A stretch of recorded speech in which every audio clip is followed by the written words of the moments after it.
Hello, and welcome back to another EPC teardown guide. Today, we're taking a look at the Elitebook 1040 G10, an ultralight from 2023 with a 13th gen i7 processor. A fairly simple teardown, but today we're going to show you how.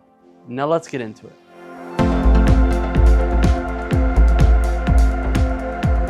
Start off, we just got the 5 captured screws in the back of the case. Should only take Phillips this time.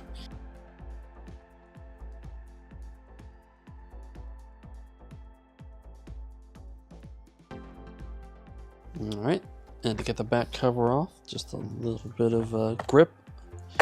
That section right there, pull it right away. Now we'll start like we always do with getting this battery out. Go ahead and grab the flat edge so we can disconnect battery cable,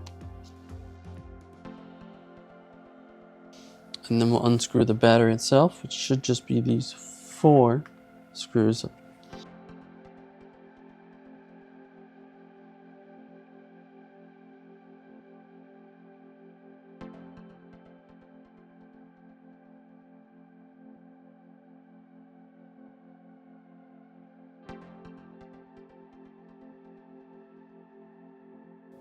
I don't technically have to take this off, but I'll go ahead and do it now. There's a small cage covering both the drive and the RAM bay.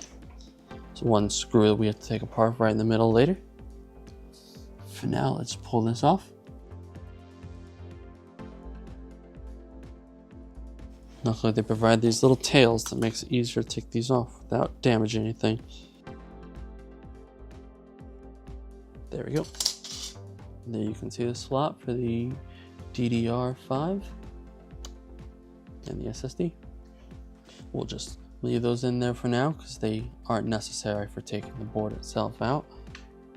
But what we will do is start by getting these display cables out. We have this one right here, as well as one right over here. Just pull them straight away. And since we're pulling those away, we'll go ahead and disconnect these Wi-Fi cables as well. Remember to just try and pull them away directly from the chip. You don't want to try and impart any torque. You might end up damaging either the card or the cables themselves. These the same way, we're going to have to unthread these.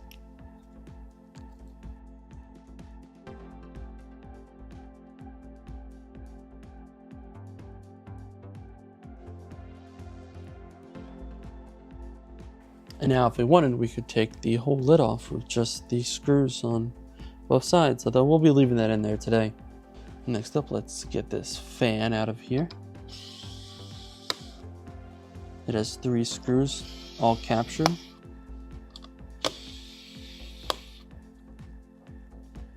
And then one connector right down here. Pull straight out, pull it away.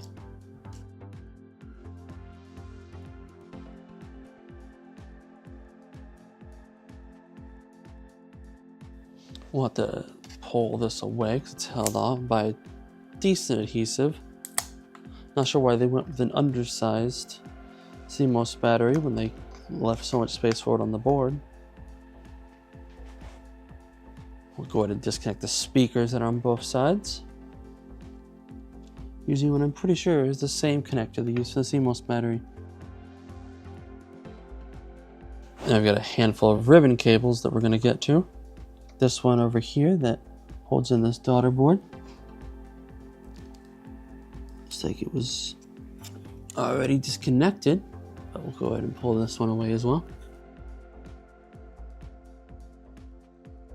We've got this small one right down here, labeled BL.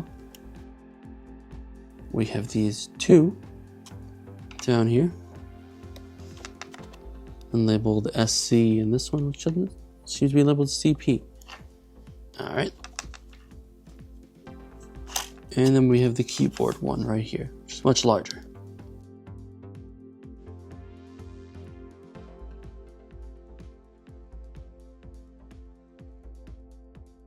Alright, so now let's remove this bracket right over here, held on by 4 of these screws.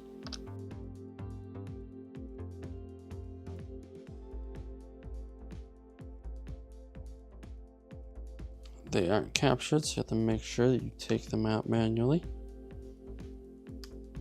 Or if you're lucky, you'll have a magnetic bit and you won't have to. And hidden behind that bracket is this one very small screw that's easy to miss. Go to get that out of there. Now we've got the screws holding on the motherboard itself. We've got 3 of these labeled on the board as M2x4s.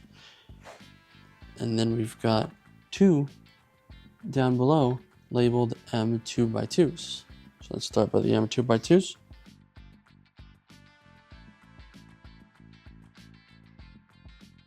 Now the 3 M2x4s.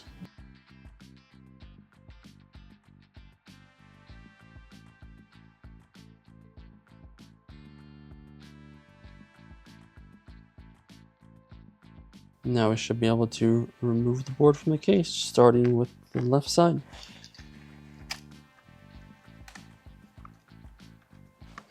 It's a bit stuck in right around the HDMI port, so make sure to be careful.